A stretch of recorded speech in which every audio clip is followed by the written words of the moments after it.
रहे हैं वीकेंड का सबसे भरोसेमंद कार्यक्रम ये देश है हमारा। पिछले हफ्ते ये देश है हमारा में हमने चर्चा करी थी कि कैसे भारत महान है और कैसे भारत को महान बनना चाहिए, जिसमें वीर सावरकर की भी बात थी, राणा प्रताप की भी बात थी, जिसमें देशभक्ति की भी बात थी, जिसमें कारगिल युद्ध की भी बात थी, जिसमें विक्रम बत्रा की भी बात थी, जिसमें सौरभ कालिया की भी बात थी, जिसमें देश के हर देशभक्त की बात थी। लेकिन बीते एक हफ्ते में तालिबान में जो कुछ हो रहा है वो हमारे समक्ष है। जिस तरह से औरतों के साथ, बच्चियों के साथ, लड़कियों के साथ, बच्चों के साथ घटनाक्रम वहां पर हो रहा है, उससे आपका भी दिल व्यथित है, मेरा अपना दिल भी व्यथित है, बहुत दुखी है, इंसानियत शर्मसार हो रही है। लेकिन हमारे देश में कुछ एजेंडेबाज ऐसे हैं, तालिबानी प्रेमी गैंग इन्हें मैं कहता हूं, वो तालिबान की आड़ में भारत पे सवाल खड़ा कर देते हैं और वो भारत का मुकाबला तालिबान से कर देते हैं। तो आज ये देश है हमारा में हम उसकी भी बात करेंगे, और कांग्रेस पार्टी के एक नेता ने तो इसको चुनाव से भी जोड़ दिया है, हम उसकी भी बात करेंगे।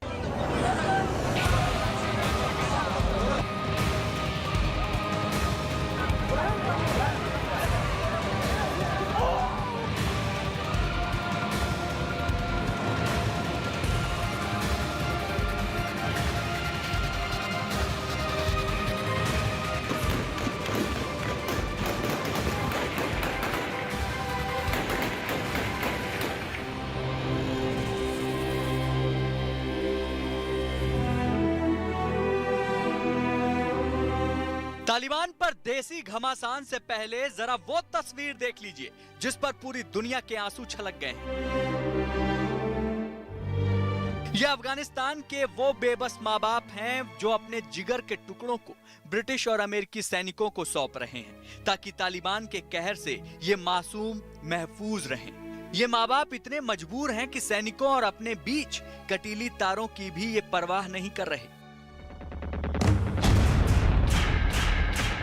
ये तस्वीरें देखकर उन लोगों का सिर शर्म से झुक जाना चाहिए जो तालिबानी आतंकियों को शांति का दूत साबित करने में जुटे हैं। लेकिन इसी बीच एक और सियासी संग्राम छिड़ गया है। कांग्रेस के आचार्य प्रमोद कृष्णम ने ट्वीट किया है, तालिबान की टाइमिंग गजब की है, 2022 तक यही चलेगा। 2019 में बालाकोट चला और अब 2022 में तालिबान चलेगा और खूब चलेगा। तालिबान जितना अफगानिस्तान में नहीं चलेगा उतना हिंदुस्तान में चलेगा, और जब तालिबान चलेगा तो फिर हिंदुस्तान भी चलेगा। देश, राष्ट्र और धर्म की ज्वाला में धधक रहा है और इसका ऑटोमेटिकली फायदा भारतीय जनता पार्टी उठाती है, हमेशा उठाती रही है। गजब का कनेक्शन निकाला है। घटना है अफगानिस्तान की और उसकी टाइमिंग का लिंक निकाला जा रहा है भारत में। अब जरा असदुद्दीन ओवैसी को भी सुन लीजिए। आपको मालूम हमारे मुल्क में 4 करोड़ 60 लाख बच्चियां गायब हो जाती हैं। 9 में से एक फीमेल बच्ची 5 साल की उम्र होने से पहले मर जाती है।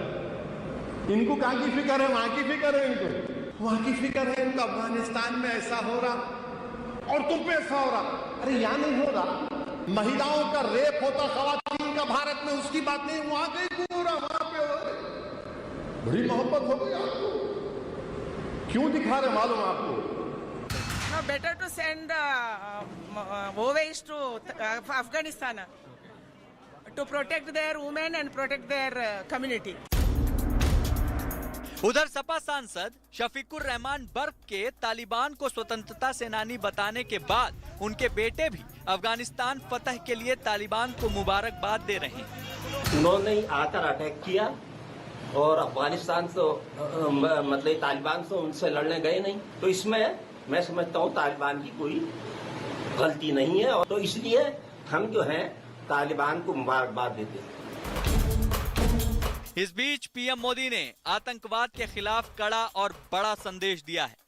जो तोड़ने वाली शक्तियां हैं, जो आतंक के बलबूते साम्राज्य खड़ा करने वाली सोच है, वो किसी कालखंड में कुछ समय के लिए भले हावी हो जाए, लेकिन उसका अस्तित्व कभी स्थायी नहीं होता।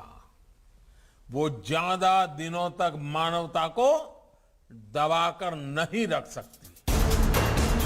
लेकिन बड़ा मुद्दा अफगानिस्तान की घटना को 2022 से जोड़ने का है और सवाल है कि क्या हर बात को चुनावी रंग देना जायज है? लव जिहाद के खिलाफ कानून बने, धर्मांतरण गैंग पर शिकंजा कसे या फिर यूपी में आतंकियों के खिलाफ एटीएस का एक्शन हो, इन सभी बातों को चुनाव से क्यों जोड़ दिया जाता है? और तालिबानी लड़ाके क्या भारत में चुनाव की टाइमिंग का इंतजार कर रहे थे? आज इसी पर होगी देश की सबसे बड़ी बहस। और अब वक्त है विश्लेषण का। सियासत में तालिबान कार्ड का विश्लेषण सुनिए। आतंकी अपनी क्रूरता दिखाने के लिए चुनाव का इंतजार नहीं करते। बालाकोट में जब स्थिति हुई थी तब भी उसे चुनाव से जोड़ा गया था, और अब तालिबान में जिसका भारत से कोई लेना देना नहीं है, भारत की चुनाव प्रणाली से कोई लेना देना नहीं है, एक आतंकी संगठन वहां पे कब्जा करके बैठ गया है, उसको आचार्य प्रमोद कृष्णम जो कि कांग्रेस के नेता है, उन्होंने सीधा सीधा 2022 के चुनाव से जोड़ दिया है। पुलवामा हमले में भी कई नेताओं ने चुनावी एंगल को खोजा था। भारत में चुनाव की टाइमिंग आतंकियों के लिए शुभ मुहूर्त नहीं है, यह मैं बात कहना चाहता हूं। आतंकवाद जैसे गंभीर मुद्दे को सियासी फायदा खोजना बेहद गलत है। भारत में होने वाले चुनाव से तालिबान का क्या लेना देना है, यह सवाल मैं आखिर में पूछता हूं। मेरे साथ बात करने के लिए संबित पात्रा है, भारतीय जनता पार्टी के प्रवक्ता आचार्य प्रमोद कृष्णम हमारे साथ खुद जुड़े, जिन्होंने ये पूरा बयान दिया है, जिन्होंने ये ट्वीट किया है। आरएन सिंह मेरे साथ है, जाने माने रक्षा विशेषज्ञ शादाब चौहान है मेरे साथ, नेता पीस पार्टी के, शांति की पार्टी है, उत्तर प्रदेश में ये भी चुनाव लड़ने जा रहे हैं। शोएब जमई हैं अध्यक्ष IMF के, उनका भी स्वागत है। मैं तमाम मेहमानों से पर जाने से पहले आरएन सिंह आपसे 30 सेकंड में एक बात पूछना चाहता हूं। तालिबान का और भारत के चुनाव का कोई संबंध आपको दूर से पास से दिखाई देता है? फिर मैं आचार्य जी के पास चलूंगा।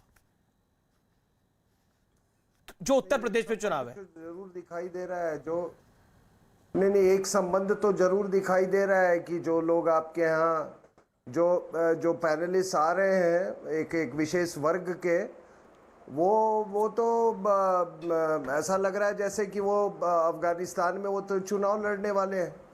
और जब खुल के समर्थन कर रहे हैं तालिबान के तौर तरीके का, उसके इन्वेजन का, जब गजवाए हिंद का, तो एक कॉन्स्टिट्यूएंसी को वो केटर कर रहे हैं।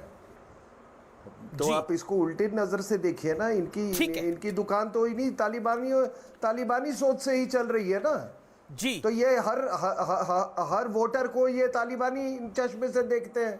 ये तो निजाम मुस्तफा के चश्मे से देखते हैं, गजवाए हिंद के चश्मे से देखते हैं। तो तभी तो तालिबान के ये समर्थक है ना, तो किसको केटर कर रहे हैं? और देखिए साहब, ये थोड़े मोड़े लोग नहीं है ये ना। ये अगर किसी ने ऐसा कहा तो कृपया मेरे को मत डिबेट में। थोड़े मोड़े लोग नहीं है, majority of them are like that. Majority of them are like that. ये बहकावा, ये बहलावा, ये भूल जाए। Handful of people, they no, but you can't paint everybody with the same brush. Nonsense. Please don't waste my time. ये थोड़े लोग नहीं है, ये पूरी इनकी सोच है। और अभी आप देखिएगा आपके डिबेट में जो लोग आए हैं उनका ध्यान दीजिएगा उनके लफ्जों पे। और ये जो आचार्य जी जो हैं, यार कुछ क्या इन पर टिप्पणी करूं मैं? ठीक है, आप टिप्पणी ना करिए। मैं आचार्य जी का मैं रुख कर लेता हूं। आचार्य जी, क्या आपको लगता है कि 2022 के चुनाव से आपने सीधे तौर पर जोड़ दिया, और आपने एक न्यूज़ 18 को एक साक्षात्कार भी दिया, एक इंटरव्यू भी दिया, जिसमें आपने ये बोला, देखिए बालाकोट का फायदा बीजेपी को हुआ था, इसका फायदा भी हो जाएगा। आपका कहने का क्या मतलब है? मुल्ला बिरादर को बीजेपी ने बोला है कि वो तालिबान पे, अफगानिस्तान पे जाके कब्जा कर ले? मुझे बताइए। देखिए अमीश देवगन जी, एक तो आरएसएन जी देशभक्त इंसान है, वो बहुत ही जज्बात में बात कर रहे थे। मैं उन पर कोई टिप्पणी नहीं करूंगा, उन्होंने मेरे ऊपर कोई टिप्पणी भी शायद नहीं की, लेकिन फिर भी टिप्पणी कर दी। मगर मैं राष्ट्रभक्तों का सम्मान करता हूँ, उन्हें नमन करता हूँ, उनसे स्नेह करता हूँ। उनके मन में जो पीड़ा है, जो आक्रोश है, वो बिल्कुल होना चाहिए। दूसरी बात यह है कि तालिबान की जो छवि है पूरी दुनिया में, वो एक आतंकवादी संगठन की है, एक फैनेटिक कट्टरपंथी ऑर्गेनाइजेशन की है। तो तालिबान का समर्थन न किया जा सकता है और ना कोई उसको शरीफ इंसान या कोई अच्छा देशभक्त व्यक्ति या किसी भी देश का अमन पसंद नेता तालिबान का समर्थन नहीं कर सकता है, क्योंकि क्रूअल्टी का, क्रूरता का, कट्टरपंथी संगठनों का और आतंकवादियों का समर्थन कभी भी नहीं करना चाहिए और ना कोई करेगा। जहां तक सवाल है आप मेरे ट्वीट का जो प्रश्न उठा रहे हैं, तो मैंने कोई गलत नहीं कहा। मैंने तो संबित पात्रा जी यहाँ बैठे हैं, भारतीय जनता पार्टी के वरिष्ठ नेता भी हैं, विद्वान प्रवक्ता भी हैं। इन्हें तो खुश होना चाहिए कि भाई अब अफगानिस्तान में तालिबान आया है। तो तालिबान अफगानिस्तान में आया, लेकिन अफगानिस्तान के उस तालिबान का भूत भारत में आ गया है।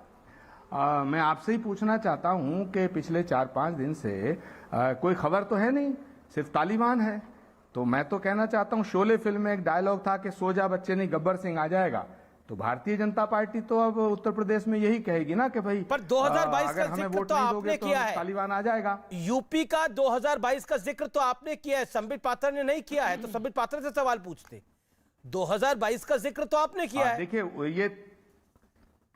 देखिए अमीश देवगन जी, आप बहुत ही वरिष्ठ पत्रकार हैं। तालिबान का समर्थन नहीं किया जा सकता, लेकिन तालिबान पे सियासत की जा सकती है और सियासत हो रही है। अब सियासत कैसे शुरू हुई है भाई? उत्तर प्रदेश के चीफ मिनिस्टर योगी आदित्यनाथ जी ने विधानसभा में बोला कि कुछ लोग हैं जो तालिबान का समर्थन करते हैं। तो चीफ मिनिस्टर आदरणीय योगी आदित्यनाथ जी को जो लोग तालिबान का समर्थन करते हैं उनके खिलाफ कार्रवाई करनी चाहिए, क्योंकि वो चीफ मिनिस्टर हैं। दूसरी बात है, सियासत शुरू तब होती है जब देश के कई पॉलिटिकल पार्टी के नेता तालिबान के समर्थन में खड़े हो जाते हैं। नहीं, मैं ये समझने की कोशिश, आप 1 मिनट और इंतजार कर लीजिए। मैं ये समझने की कोशिश कर रहा हूं कि तालिबान का मुद्दा आने से बीजेपी को फायदा क्यों हो जाएगा? आपने ऐसा क्यों मान लिया? मैं आपकी राजनीतिक समझ को समझने की कोशिश। हाँ, ये बात ठीक है। मैं आपको बताना चाहता हूं, बहुत ही गंभीर प्रश्न है और मैं बड़ी जिम्मेदारी से जवाब दे रहा हूं। जब बालाकोट में सर्जिकल स्ट्राइक हुई तो वो तो हमारे देश की सेना ने की, हम सैल्यूट करते हैं। हम सेना का सम्मान हम ही नहीं करते, इस देश का बच्चा बच्चा करता। पूरी दुनिया में हमारी सेना पर गर्व किया जाता, हमें गर्व है। सेना ने सर्जिकल स्ट्राइक किया, बालाकोट किया, लेकिन कुछ पॉलिटिकल नेताओं के मन में संदेह उत्पन्न हुआ। उन्होंने ये संदेह किया कि साहब ये इसका सबूत क्या है जो सर्जिकल स्ट्राइक हुआ, सरकार बताए। तो सरकार बताने की बजाय सरकार ने उन सब नेताओं को देशद्रोही सिद्ध करना शुरू कर दिया। अरे तो वो सबूत मांग रहे थे, वो भारत की सेना से सबूत मांग रहे थे कि सबूत लाइए। मांग रहे थे कि नहीं मांग रहे थे? नहीं। नवजोत सिंह सिद्धू तो आप कह रहे थे कि चील कौवे मार के आए हैं, जिनको अध्यक्ष बना दिया आपने पंजाब का। नहीं, जो कैप्टन अमरिंदर सिंह सेना के साथ खड़े थे उनको साइडलाइन कर दिया है। हुआ है कि नहीं हुआ? हाँ, नहीं, कैप्टन अमरिंदर सिंह ये सत्य है सर। पार्टी में है वो। आप उस समय की बाइट्स उतार के देखिए, यही सरदार नवजोत सिंह सिद्धू सवाल खड़ा करते थे बालाकोट एयर स्ट्राइक्स के ऊपर। कितने दरख्त गिराए हैं, कितनी दीवारें तोड़ी हैं, यही एग्जैक्टली बोलते थे ना वो। कितने चील कौवे मार के आए हैं। अमीश देवगन जी, मैं आपसे विनम्रता से ये बात कहना चाहता हूं कि अगर कोई भी पॉलिटिकल पार्टी का नेता, कोई भी नहीं, कांग्रेस के सिद्धू, घटना पर संदेह व्यक्त करता है, मुझे पूरा कर लेने दीजिए बात। अगर संदेह व्यक्त करता है तो संदेह व्यक्त करने का मतलब यह नहीं है कि हम देश की सरकार से सवाल नहीं पूछ सकते। मैंने तो संदेह व्यक्त नहीं किया, लेकिन मैं फिर भी, ये जनतंत्र है, लोकतंत्र है, उस नेता को देशद्रोही कहने का अधिकार हमें नहीं है। काफी वक्त दिया संबित पात्रा जी, मैंने ये कहा, नहीं मुझे 10 सेकंड और दे दीजिएगा, फिर संबित जी से अनुमति लेकर 10 सेकंड दे दीजिएगा। मैं ये कह रहा हूं कि जब राष्ट्र और धर्म की बात आती है तो इस देश के अंदर कुछ नेता सवाल उठाते हैं। जैसे ही सवाल उठाते हैं तैसे ही संबित पात्रा जी और इनकी पूरी पार्टी उनको देश से लड़ा देती है। तो मैंने ये कहा है कि जब तालिबान आएगा और तालिबान घूमेगा, तालिबान उठेगा, तालिबान लड़ेगा तो फिर हिंदुस्तान भी लड़ेगा। और जैसे ही हिंदुस्तान लड़ेगा तो संबित पात्रा जी चिल्ला चिल्ला के कहेंगे देखिए ये पॉलिटिकल पार्टी तालिबान के साथ है और हिंदुस्तान के साथ हम हैं, तो हिंदुस्तान जीतेगा। तो जब हिंदुस्तान जीतेगा उसका फायदा मिलेगा। तो मैंने ये कहा। तो मतलब आपने बीजेपी को हिंदुस्तान मान लिया है। ओके संबित पात्रा। देखिए मैंने नहीं मान लिया, ये कहेंगे और अमीश देवगन जी ये कहेंगे। चलिए अब मैं बोल लूं। धन्यवाद। अब संबित जी बोलें। अमीश जी हमले करें। मैं इसको जरा बहुत अच्छे तरीके से बहुत साधारण शब्दों में समझा देता। अब देखिए ये कांग्रेस पार्टी इतनी क्यों डरी हुई है? अफगानिस्तान में घटना चक्र हो रहा है, महिलाओं का कत्लेआम अफगानिस्तान में हो रहा है, बच्चों का कत्लेआम अफगानिस्तान में हो रहा है, दिल दहल रहा है पूरे विश्व का, मगर कांग्रेस पार्टी को चुनाव का क्यों पड़ा हुआ है? मैं बताता हूं कांग्रेस पार्टी और ये सपा बसपा ये सब क्यों डरे हुए हैं चुनावी दृष्टिकोण से। उस भूत का, उस जिन्न का नाम है तुष्टीकरण। आप बताइए जरा, ये Congress party Osama bin Laden जैसे कुख्यात आतंकवादी को ओसामा जी क्यों कहती थी? ये क्या कोई टंग स्लिप होता था बार बार? ओसामा बिन लादेन को ओसामा जी कह के, हाफिज सईद को हाफिज जी कह के ये सोचते थे कि एक बहुत बड़ा चंक है हिंदुस्तान में जिसको खुश किया जा सकता है। रोहिंग्या मुसलमान के ऊपर आतंकवादी हमले या जो भी हमले हो रहे थे वो म्यांमार में हो रहे थे, हमारे देश में कुछ नहीं हो रहे। मगर आजाद मैदान में 2 लाख लोगों का इकट्ठा होना, उनके लिए हिंदुस्तान की सरकार को जिम्मेदार ठहराना, जबकि ये सब कुछ म्यांमार में हो रहा था। कांग्रेस का उनके साथ खड़ा हो जाना, रोहिंग्यान हाय रोहिंग्यान के नारे लगाना, ये क्यों हो रहा था? ये CAA में अब ये कांग्रेस पार्टी कह रही है आप सिख भाइयों को अफगानिस्तान से लाओ, उनको हिंदुस्तान में बसाओ। जब CAA लाया गया था तो यही कांग्रेस पार्टी विरोध में थी। क्यों थी? क्योंकि तुष्टीकरण करना था। इनको लगता है हिंदुस्तान में एक बहुत बड़ा वर्ग है जिसको इस प्रकार से तुष्टीकरण किया जा सकता है, और तालिबान के खिलाफ अगर ये लोग कह देंगे तो ये बड़ा वर्ग नाराज हो जाएगा। इसलिए ये जो दृश्य आप लोग टीवी में दिखा रहे हैं ये तो बड़ी बर्बर है। ये जो बच्चे को उठा के ले जा रहे हैं, कोई भी जो भी व्यक्ति साउंड माइंड में होगा वो इसके पक्ष में तो कह ही नहीं सकता है, चाहे कितनी भी वो स्वरा भास्कर टाइप्स हो। मगर स्वरा भास्कर को भी 5 बार तो सोचना पड़ेगा। फिर वो बोलेगी कि देखो जी ये हिंदू टेरर, ये बड़ा फैशनेबल है। मतलब हाथ में वाइन का ग्लास लेके बीच में लेट करके ये बोलेंगे अच्छा महिलाओं के ऊपर अत्याचार हो रहा है। ये हिंदू टेरर भी तो वही है, थोड़ा सा वाइन बीच में पी लेंगे, बोलेंगे हाँ थोड़ा वाइन पी लेती हूं, हाँ, ये हिंदू टेरर, इसमें कोई फर्क नहीं है। मतलब ये इनकी हिपोक्रेसी इतनी गंदी है, इनकी डबल स्पीक इतनी गंदी है कि खुद ये अपने डबल स्पीक से डरते हैं जी। ये जो आचार्य जी बोल रहे हैं बिल्कुल सही बोल रहे हैं। ये कांग्रेस पार्टी, ये समाजवादी, ये अपने ही डबल स्पीक से डरे हुए हैं कि अब हम क्या करेंगे, तालिबान के खिलाफ कैसे बोलेंगे। अब तालिबान के खिलाफ नहीं बोलेंगे तो लोग हमें माफ नहीं करेंगे, और तालिबान के खिलाफ बोल देंगे तो मुसलमान वोट नहीं देंगे, तो हम करें भी तो क्या करें। मतलब ये दुविधा में पड़े हुए हैं। तालिबान के खिलाफ बोले या नहीं बोले, बोले तो मरे, ना बोले तो मरे। क्योंकि राहुल गांधी ने कहा था ना, हाँ हम तो मुसलमानों की पार्टी हैं, अब क्या करिए। मतलब राहुल गांधी क्या करेंगे बोली। मतलब ये अमीश देवगन ने राहुल गांधी को दोनों तरफ से फंसा दिया है। मतलब ये मीडिया ने, ये तभी सभी अभी पवन खेड़ा मेरे साथ थे किसी चैनल में, वो चिल्ला चिल्ला कर भाषण दे रहे थे कि ये मीडिया वाले बहुत बदमाश है, ये क्यों सुबह शाम तालिबान को दिखा रहे हैं। अभी मुझे जो ये लोग ये सुबह ना ये एक सेकंड संबित पात्रा, ना आप डिसाइड करेंगे चैनल पे क्या आएगा, ना पवन खेड़ा साहब डिसाइड करेंगे, ना ही आचार्य जी डिसाइड करेंगे, ना ही कोई और पॉलिटिकल पार्टी डिसाइड करेगी। लेकिन तालिबान एक ज्वलंत मुद्दा है दुनिया में। इसकी कवरेज आप देख लीजिए, जो आंकड़े ये दे रहे हैं लोगों को, अगर आंकड़े नहीं पता, दुनिया में तमाम चैनल्स इसको दिखा रहे हैं। वहां मासूम बच्चों को कटीली तारों के ऊपर से फेंका जा रहा है ब्रिटिश आर्मी के पास, अमेरिकन आर्मी के पास, कि आप पकड़ लीजिए हमारे बच्चे को ले जाइए। एक फुटबॉलर की जान चली गई है। ब्रिटिश आर्मी और अमेरिकन आर्मी के लोग वहां रो पड़े हैं। उनको मोटिवेट करने के लिए उनके टीम लीडर को आगे आना पड़ा है। बोला कि हाँ ये हृदय विदारक परिस्थिति है, लेकिन हमें इस कठिन परिस्थिति के अंदर अपने आप को खड़े रखना है। यह चुनाव का विषय नहीं है। इंसानियत शर्मसार हो रही है एक भाग में विश्व के, और उसके ऊपर सब लोग कह रहे हैं कि हम चुनाव में जीत के आएंगे, नहीं आएंगे, हम हार जाएंगे। मुझे तकलीफ उस बात की है, और इस लोग में पैरोकारी तो लोग कर ही रहे हैं। इस मुल्क में मुनव्वर राणा, समाजवादी पार्टी के एक सांसद, उनके सपुत्र, और भी कितने लोग लगातार पैरोकारी कर रहे हैं, जो बेचने में लगे हैं कि नहीं Taliban is a good Taliban. Now Taliban has done the press conference, now they are good people. मुझे समझ में नहीं आता, कसाब प्रेस कॉन्फ्रेंस कर देता तो वो हमारे लोगों को मार देता आकर। संबित 30 सेकंड मैं कंप्लीट कर देता। देखिए, मैं तो एक ही सवाल पूछ रहा हूं। अभी आप पैनल में बाकी हमारे साथी बैठे हुए हैं, उनसे पूछिएगा। ये सरिया कानून कहते रहते थे कि सरिया कानून, दोनों बैठे हुए हैं यहाँ पे, सरिया कानून के जो हिमायतगार थे, जो सरिया कानून चाहते थे देश में, ये मुजावे क्या मुस्तफ़ा निजाम उनका राज चाहते हैं हिंदुस्तान में सरिया कानून के माध्यम से। ये तो अफगानिस्तान में तालिबान ने सरिया कानून लगाया है। ये माएँ जो हैं वो भी मुसलमान हैं। ये जो छोटा सा नन्हा सा बच्चा देख रहे हैं आप, ये भी मुसलमान है। क्यों फेंक दे रही है माएँ अपने बच्चों को कि इसको बचा लो? अगर सरिया कानून इतना बढ़िया है जो आप लोग हिमायत कर रहे हैं हिंदुस्तान में, कांग्रेस पार्टी भी सरिया कानून के खिलाफ नहीं बोलती, मगर ट्रिपल तलाक के खिलाफ मतलब जब लॉ आता है तो उसके खिलाफ भी नहीं बोलती है कि ट्रिपल तलाक के को भी बैन नहीं होना चाहिए। शाहबानों के साथ कांग्रेस ने क्या किया? इस अपीजमेंट की राजनीति के कारण आप आज तालिबान के साथ खड़े नजर आते हैं। आपको डर लग रहा है कि कहीं हम चुनाव ना हार जाएं। आपको क्या लगता है आचार्य जी, मोदी जी ने कराया है ये?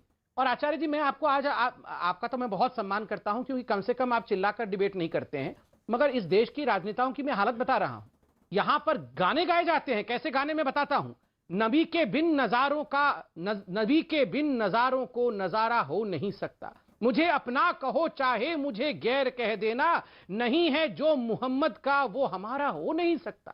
नहीं है जो मोहम्मद का वो हमारा हो नहीं सकता। ये तो लोग चुनावी भाषण में कहते हैं। ये तो अपीज करने के लिए कहा जाता है। आचार्य जी का बहुत सम्मान करता हूं, मगर ये जो राजनीति हो रही है ये उचित नहीं। देखिए, संबित पात्रा जी ने बड़े तीखे हमले किए, लेकिन बड़ी सहजता से किए, बड़ी सादगी के साथ किए, जहर में बुझे हुए तीर चलाए। मैं कहना चाहता हूं, साफ कह देना चाहता हूं अमीश देवगन जी आपके राष्ट्रीय चैनल पर, कि तालिबान का या किसी भी आतंकवादी संगठन का ना तो मैं समर्थन करता हूं और ना कर सकता हूं, ना कांग्रेस ने कभी आतंकवादियों का समर्थन किया है, चाहे वो आतंकवाद धर्म के नाम पे हो, भाषा के नाम पे हो या सियासत के नाम पे हो। दूसरी बात, संबित पात्रा जी, हिंदुस्तान के मुसलमानों को तालिबान से जोड़ने की कोशिश मत करिएगा। हिंदुस्तान के मुसलमान ने तालिबान का समर्थन नहीं किया है। क्या दरगाह शरीफ अजमेर ने तालिबान का समर्थन किया? क्या किचोचा शरीफ ने तालिबान का समर्थन किया? क्या बरेली शरीफ से कोई तालिबान के समर्थन की चिट्ठी जारी हुई? यहां तक कि जमीयत उलेमाए हिंद ने क्या तालिबान का समर्थन किया? मिल्ली काउंसिल ने तालिबान का समर्थन किया? किसी भी मुस्लिम ऑर्गेनाइजेशन ने तालिबान का समर्थन नहीं किया। लेकिन आप तो चाहते हैं कि कुछ मुसलमान नेता तालिबान का समर्थन करें। जैसे ही वो समर्थन करेंगे, तैसे ही आपको मौका मिलेगा हिंदुस्तान के मुसलमानों को तालिबान से जोड़ने का। हाँ, वो आपकी इच्छा पूरी हो रही है। कुछ लोग हैं जो तालिबान का समर्थन कर रहे हैं, और मैं ये दावे के साथ कह रहा हूं अमीश देवगन जी, कि जो मुस्लिम लीडर या जो समाजवादी पार्टी के नेता तालिबान का समर्थन कर रहे हैं, वो कभी अफगानिस्तान नहीं गए होंगे, ना उन्होंने कभी मुल्ला बरादर से मुलाकात की होगी, ना उन्होंने मुल्ला उमर देखा होगा, लेकिन वो तालिबान का समर्थन कर रहे हैं, और यहीं से सियासत शुरू हो रही है। यही मैं कह रहा हूं। और तो आपको, मुझे ये समझ में नहीं आ रहा, आप परेशानी में क्या है? आपको क्यों लग रहा है कि 2022 में बीजेपी जीत जाएगी अगर यही सब कुछ चलता रहा? आप क्यों हार जाएंगे? मुकाबला तो बराबर का होगा। क्या आपको लगता है प्रियंका गांधी वाड्रा कमजोर चेहरा है? बहुत अच्छा सवाल, बड़ा 20 सेकंड में जवाब दे दीजिए। नहीं, बहुत अच्छा सवाल है। जी, बहुत अच्छा सवाल है, बहुत अच्छा सवाल है। जब कोई भी मुद्दा देश, धर्म, राष्ट्र से लड़ता है तो मुद्दा हार जाता है। और अमीश देवगन जी, मैं आपसे कह रहा हूं, महंगाई फुर, वैक्सीन का प्रॉब्लम फुर, कोरोना फुर, किसान प्रॉब्लम सब खत्म हो गई, बेरोजगारी खत्म हो गई, अब तालिबान चल रहा है, और 5 दिन से आप भी तालिबान चला रहे हो। मैं ये नहीं कह रहा कि आपके चैनल का एजेंडा ये डिसाइड बीजेपी कर रही है, मैं ये नहीं कह रहा, मैं ये आरोप नहीं लगाना चाहूंगा। मैं ये भी नहीं कह रहा कि मैं आपका चैनल का एजेंडा डिसाइड करना चाहता हूं। आपका चैनल स्वतंत्र चैनल है, बड़ा चैनल है, लेकिन जो हो रहा है उस पर टिप्पणी करना तो मेरा अधिकार है भाई, डेमोक्रेटिक राइट है। मैं अगर ये कह रहा हूं कि 5 दिन से तालिबान चल रहा है, तालिबान हिंदुस्तान नहीं आया। आपको 50 दिन तक किसान चलता हुआ नहीं दिखा? आपको 50 दिन तक किसान चलता हुआ नहीं दिखा? आपको सीए चलता हुआ नहीं दिखा, लेकिन आपको तालिबान से डर लग रहा है? तालिबान की बात होने से डर लग रहा है? और 100 दिनों तक या उससे भी ज्यादा दिनों तक शाहीन बाग चला, वो आपको चलता हुआ नहीं दिखा, लेकिन आपको तालिबान से डर लग रहा है। संबित पात्रा, नहीं, अमीश देवगन जी, मैं शाहीन बाग चला, अमीश देवगन जी शाहीन बाग चला, वो भी हमने देखा। आपने किसान आंदोलन चलाया, वो भी हमने देखा। लेकिन अब तालिबान चल रहा है, बिल्कुल समय जवाब थे। हम चाहते हैं देश के लिए नहीं, संबित जी जवाब दें, देश के लिए। आचार्य जी, संबित को सुन लीजिए। संबित पात्रा, आपकी मन की हो रही है बेसिकली। आचार्य प्रमोद कृष्णम इधर उधर की बात घुमा फिरा के ये कहना चाह रहे हैं, आपके मन की हो रही है। मैं तो साफ कह रहा हूं, आश्चर्य लग रहा है अमीश भाई। मैं बोलूं प्रभु, एक तो मैं बधाई भी दे रहे हैं तालिबान का, हमें बताइए। धन्यवाद धन्यवाद धन्यवाद, आपको बधाई। देखिए अमीश भाई, मुझे आश्चर्य हो रहा है अमीश भाई। आप देखिए, इन लोगों ने तय कर लिया है कि ये चुनाव हार गए हैं, क्योंकि तालिबान वहां पकड़ी गई है। तालिबान वहां किस तरह से उसका नकाब उतर रहा है, तो ये इन्होंने हमें बधाई दे दिया कि चलो तुम चुनाव जीत गए, हम हार गए, आपको बधाई हो। आप सोचिए जरा, ये बहुत भयंकर सोच है अमीश भाई। अमीश भाई, किसी देश में तालिबान का हुकूमत, तो आपने भी बधाई। एक सेकंड, मैं आपके बीच में बिल्कुल नहीं बोलता हूं आचार्य, और आप बहुत आप वयस्क भी हैं और आप जिम्मेदार व्यक्ति भी हैं। मैं कंप्लीट कर लूं, फिर आप अपना विषय बोल लीजिएगा। देखिए, मैं एक बात तो देख रहा हूं, तालिबान के प्रवक्ता से ज्यादा विचलित आप लोग नजर आ रहे हैं। क्यों इतने विचलित है? ये आप थोड़ी कर रहे हैं। आप लोग इतने विचलित क्यों हैं? आराम से बोलिए, घबराइए मत। हम आपके ऊपर दोषारोपण नहीं कर रहे हैं। देखिए, आपने आरंभ किया ये कह कि संबित जी, हिंदुस्तान के मुसलमानों को तालिबान से मत जोड़िए। कहां जोड़ा? बीजेपी ने किसी भी मंच पे कहा कि हिंदुस्तान के मुसलमान इज इक्वल टू तालिबान? किसी एक व्यक्ति को जोड़ा? बिल्कुल नहीं जोड़ा। जोड़ा आप लोगों ने।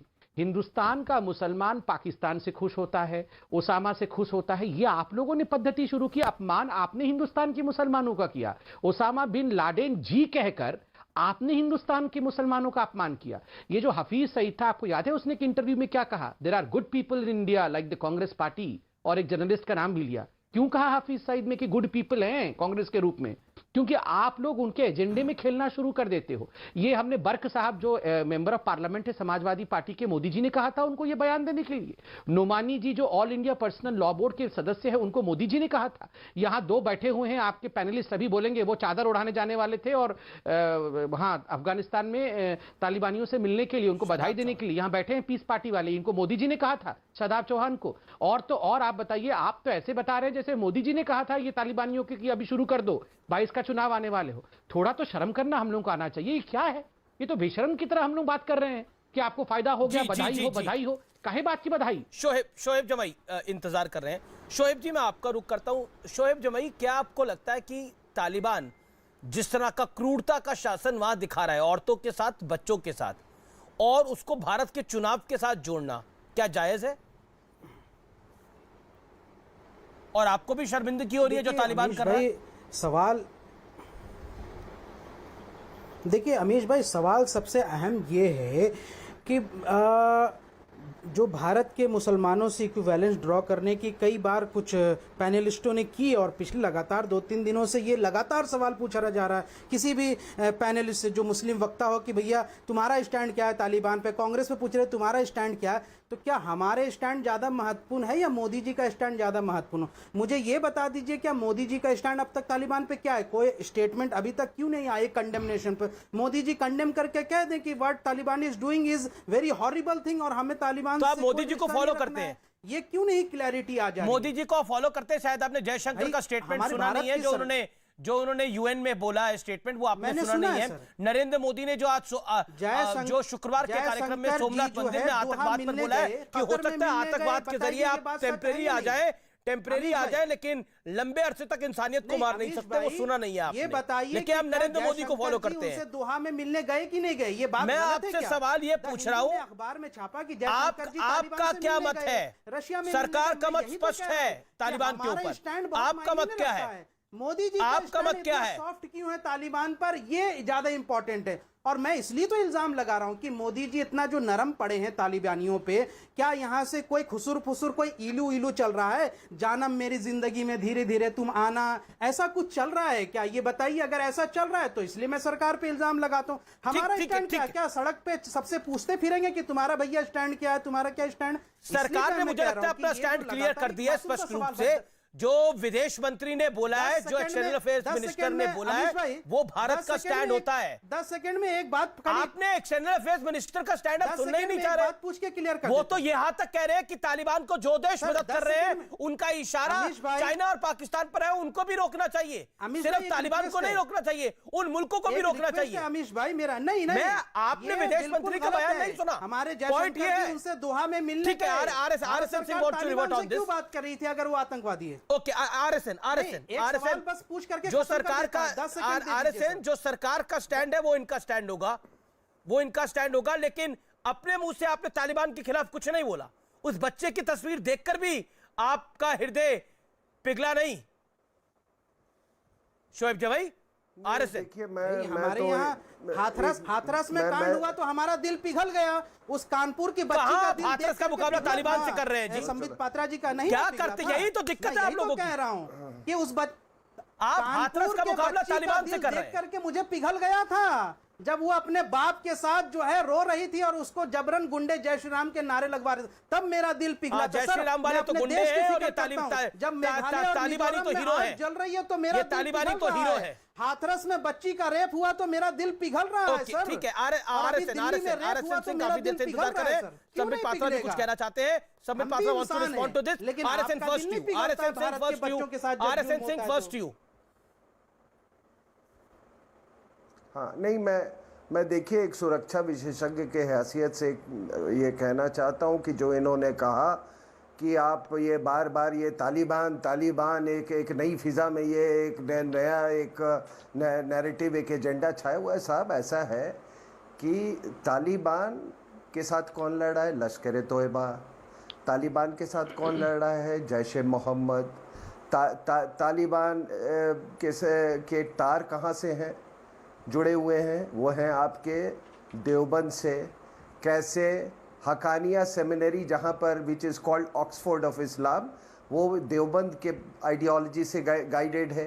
ये सारे देवबंदी ऑर्गेनाइजेशन है, देवबंदी की ये है। हथियार, नारकोटिक्स, लड़के, चाहे जो भी सप्लाई कर रहा हो, लेकिन ये गंदी विचारधारा देवबंद से हो रही है। नहीं, सुनिए, ये गंदी, वो मौलाना मसूद अजहर भी देवबंदी है। मौलाना मसूद अजहर भी देवबंदी है। मौलाना मसूद अजहर भी देवबंदी है। एक भी तालिब इल्म जो है यहाँ से देवबंद से नहीं पढ़ा है। आप झूठी खबर फैला रहे हैं। ये मौलाना महमूद मदनी का एक ऑफिशियल स्टैंड है, ऑफिशियल बयान है देवबंद का। आप झूठ मत फैलाइए देवबंद के नाम पर। अरे जब भारत आजाद, जब भारत गुलाम था, अफगानिस्तान और इंडिया और पाकिस्तान जब साथ थे तो उस जमाने में कभी पढ़ा करता होगा, जो 150 साल पहले की बात थी। लेकिन आज के जमाने में किसी भी तालिबान के लड़ाकों का देवबंद से कोई पढ़ने का इतिहास नहीं है, कोई रिकॉर्ड नहीं है। आप झूठ बोलते हैं। ठीक है, देखिए देवबंद के साथ उसका क्या नाता है, क्या रिश्ता है, वो बहस का विषय इस समय नहीं है। लेकिन सोच क्या है वो महत्वपूर्ण है।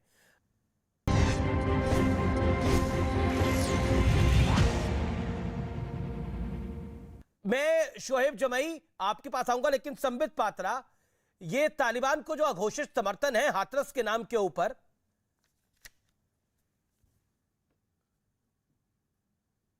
मैं अमीश जी जवाब दे सकता हूं? जी।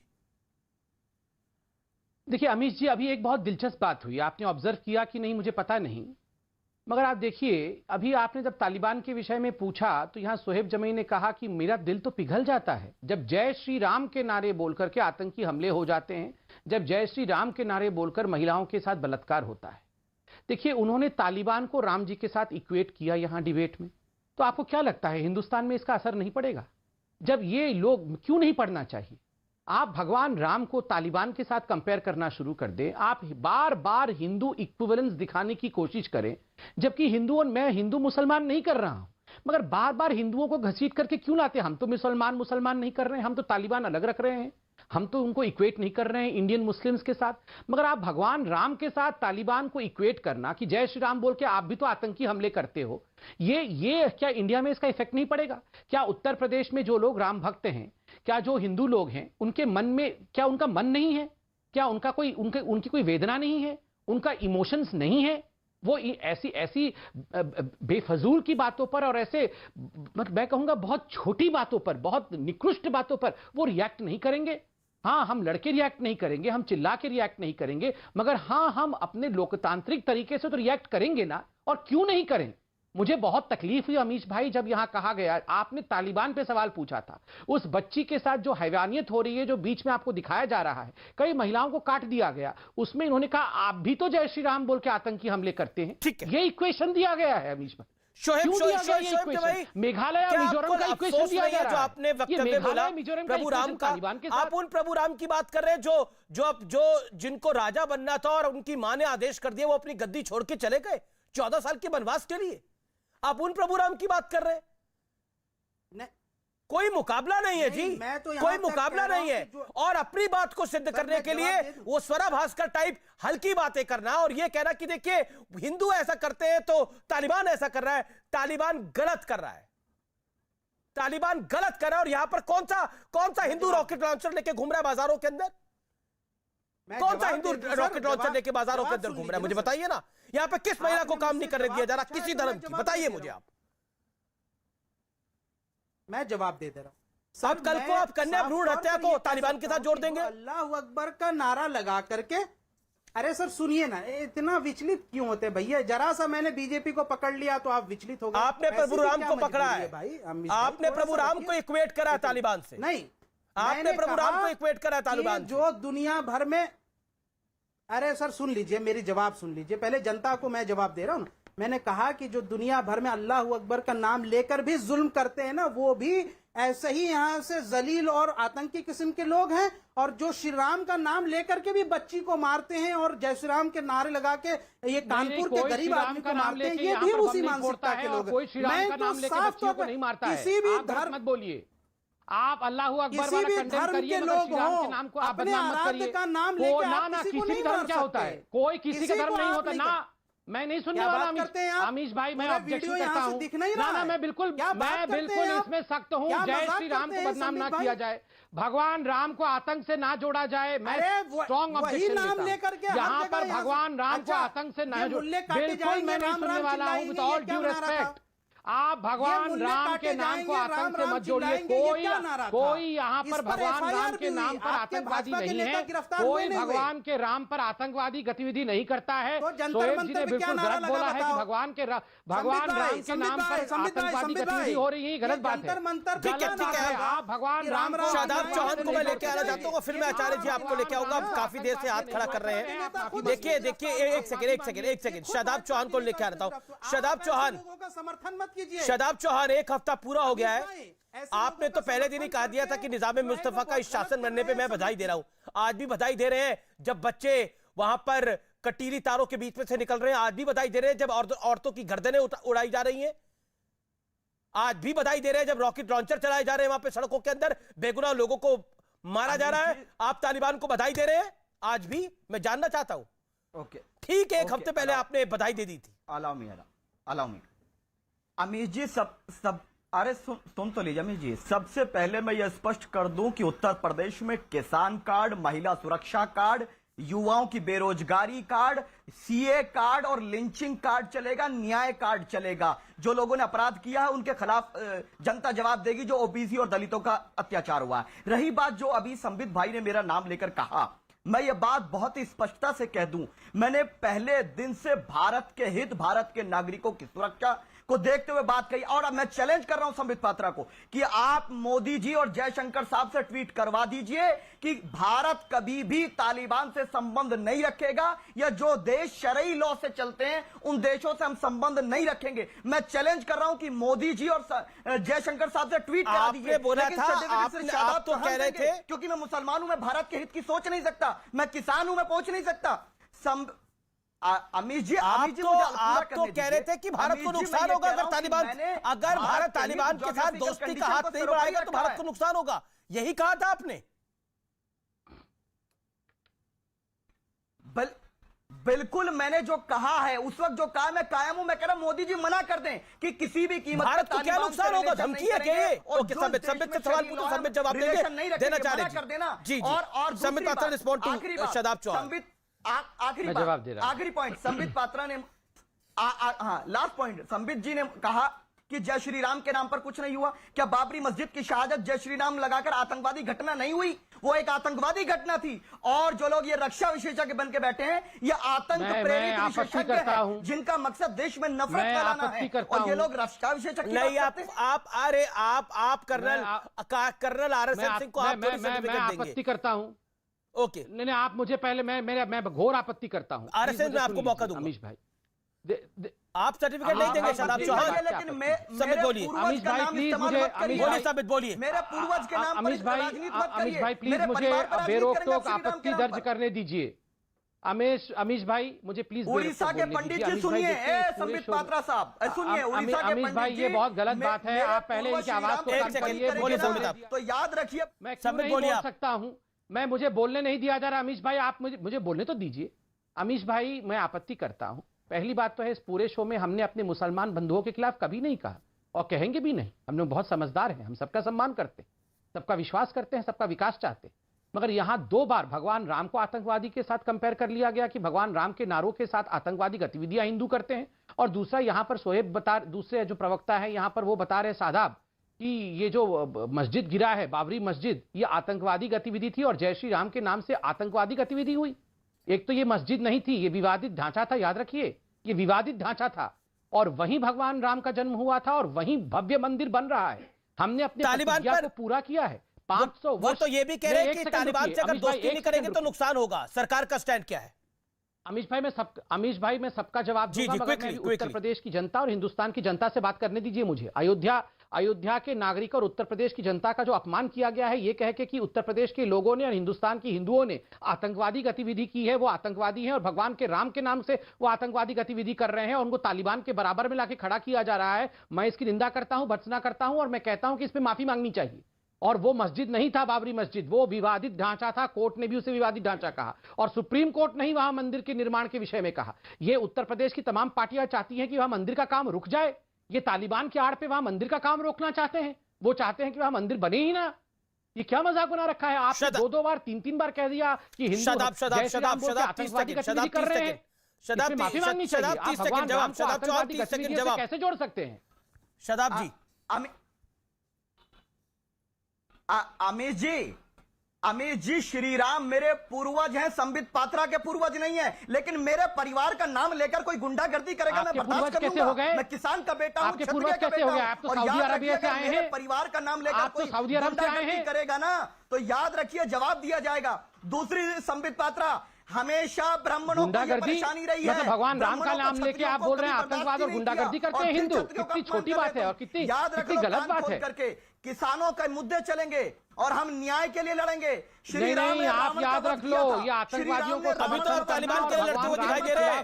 शादाब चौहान, एक सेकंड, शादाब चौहान, ये हाई पेडेस्टल लेकर हम किसानों के लिए लड़ रहे हैं, हम न्याय के लिए लड़ रहे हैं। अच्छी बात है, इनके लिए आप लड़िए, लेकिन अभी तो आप तालिबान के लिए लड़ते हुए दिखाई दे रहे हैं। जो तालिबान को व्यक्ति बधाई दे रहा है, जो तालिबान की एक शब्द नहीं निकला आपसे तालिबान की क्रूरता के ऊपर, एक शब्द नहीं निकला आपसे तालिबान की क्रूरता के ऊपर। बाबरी मस्जिद आपको याद आ गई एक, सुनिए, तालिबान पर आपसे एक शब्द नहीं निकला। सुनिए, क्या कितनी देर बोला आपने? 10 मिनट बोला आपने, एक शब्द नहीं निकला आपसे तालिबान पे। आरएसएन सिंह पर आपने भद्दी टिप्पणी कर दी, जो शरीर लोग संबित पात्रा पर आपने भद्दी टिप्पणी कर दी। ओके, आरएसएन को लेके आइए, उनके ऊपर बोला गया, इसलिए मुझे उनके पास जाना पड़ेगा। आरएसएन सिंह, भारत अगर दोस्ती का हाथ नहीं बढ़ाएगा तालिबान के साथ, या फिर स्पष्ट शब्दों में बोले तो बात नहीं करेगा, तो नुकसान उठाना पड़ेगा भारत को। नहीं, ये वो पहली आपकी डिबेट में ऐसी ही बातें बोली गई थी, तो मैंने पूछा था कि थोड़ा बताओ कि नुकसान क्या होगा। दूसरी बात ये है कि मोदी साहब या सरकार किन लफ्ज़ों में तालिबान को कंडेम करती है, वो एक कूटनीति का कारण है।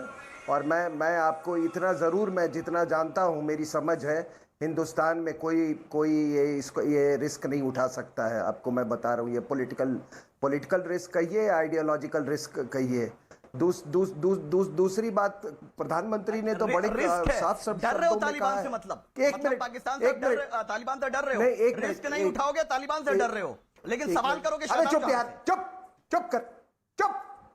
चुप रहो। मैं कह रहा हूं कि प्रधानमंत्री ने बड़े साफ तमीज शब्दों से में बात कहा करो, है तमीज से बात कि करो, जो जानवरों की तरह मत असर- चिल्लाओ। अरे आपसे अरे चुप करो, चुप रहो। दूसरा, जब बड़े आदमी बोलते हैं तो दूसरे नहीं बोलते हैं। हमने सुना है कि गर्मी में जब कुछ बड़ा लोग आदमी जो है बोलता वो है आ जाते तो हैं। जब बड़ा आदमी बोलता है तो हम समझ छोटे रहे हैं चुप कि रहते आपके हैं। पास तभी जवाब नहीं सीखो। है। आपकी बौखलाहट अरे बता चुप, रही है कि चुप। आपके दिल में नफरत है, देश अरे के प्रेम सुनो। नहीं है। किसको नफरत? मुझे उन लोगों से है जो उम्मा में विश्वास करते हैं, जिहाद में विश्वास करते हैं, कैलिफेट पर विश्वास करते हैं, गजवाए हिंद पे विश्वास करते हैं। नहीं, ये वो आपकी आदमी नफरत, आप कभी भी देशभक्त नहीं है। वो आदमी कभी भी देशभक्त नहीं हो सकता। और दूसरी बात, जब बाबरी मस्जिद का ढांचा जब गिराया गया था तो तुम्हारे पूर्वज भी उतना ही रोए थे, छाती पीट पीट के रो रहे थे। पूरा इतिहास में तुम्हारा निकाल दूंगा। तुम्हारे पूर्वज उस समय हिंदू थे, छाती पीट पीट के रोए थे जब बाबर ने गिराया था। और किसान भला घूम रहा है यहां पे। मैं भी किसान हूं, किसान भी हूं और जवान भी हूं। किसान भला फिर रहा है। अरे तुम्हारे पूर्वज भी उतना ही रोए थे जब बाबरी मस्जिद गिरा था। अपने बाप दादों से जाकर पूछो। और जब बड़े बोलते हो, विश्वास रखते हैं, जब बड़े जो नफरत बोलते की हो खेती तो बीच करते में हैं, वो नहीं देश बोलना के चाहिए। प्रेमी नहीं हो बदतमीज सकते। आदमी। जो नफरत की खेती करने वाले देश प्रेमी नहीं हो अरे सकते। मैं कहा किसी भी तो, धर्म का अपमान मैं करने वाले कहा देश प्रेमी जब नहीं हो सकते। जब बाबरी किसी भी धर्म मस्जिद का अपमान करने ढांचा वाला वो गिरा देश था, प्रेमी नहीं है।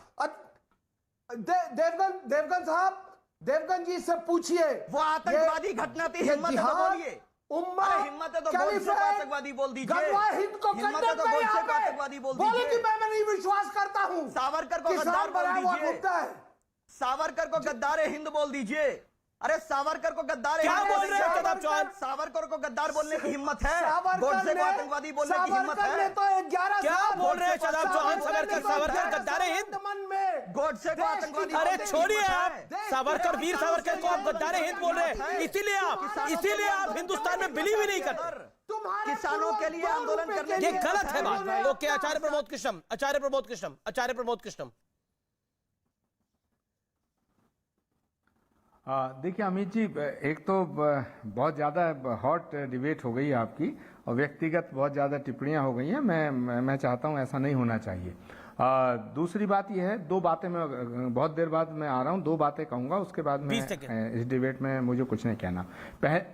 पहली बात यह है कि भगवान श्री राम और नाराय तकबीर अल्लाहू अकबर दे करके किसी की भी हत्या करने का मैं दोनों निंदा करता हूं। किसी भी नारे को लगाकर किसी की हत्या करने का अधिकार नहीं मिल जाता। लेकिन दो बातें संबित पात्रा जी को मैं साफ कर देना चाहता हूं। एक तो मैंने ये नहीं कहा कि तुम्हारी सरकार आ रही है, बधाई इस बात की मैंने दी थी कि आप जो चाहते हो वो हो रहा है। आप चाहते थे तालिबान पे सियासत हो, तो वो होनी शुरू हो गई है, इसलिए मैंने आपको बधाई दी। तीसरा पॉइंट ये है, मैं आपको बताना चाहता हूं, अभी ये मुद्दा उठा कि कौन सी तंजीम से कौन जुड़ा हुआ है, तो भाई मैं एक बात कहना चाहता हूं कि वोडो उग्रवादी जो हैं वो तो किसी मुस्लिम तंजीम में उन्होंने शिक्षा नहीं ली।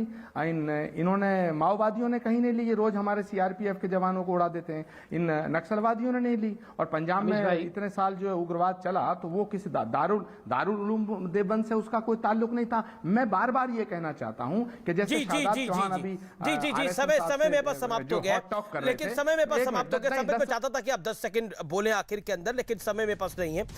फिलहाल ये देश है हमारा में इतना ही, लेकिन लाख टके की बात यह है कि तालिबान का विषय न हिंदू का है न मुसलमान का है। तालिबान का विषय आतंकवाद का है, इंसानियत को शर्मसार करने वाला है। इसलिए इसको किसी और चश्मे से नहीं देखना चाहिए।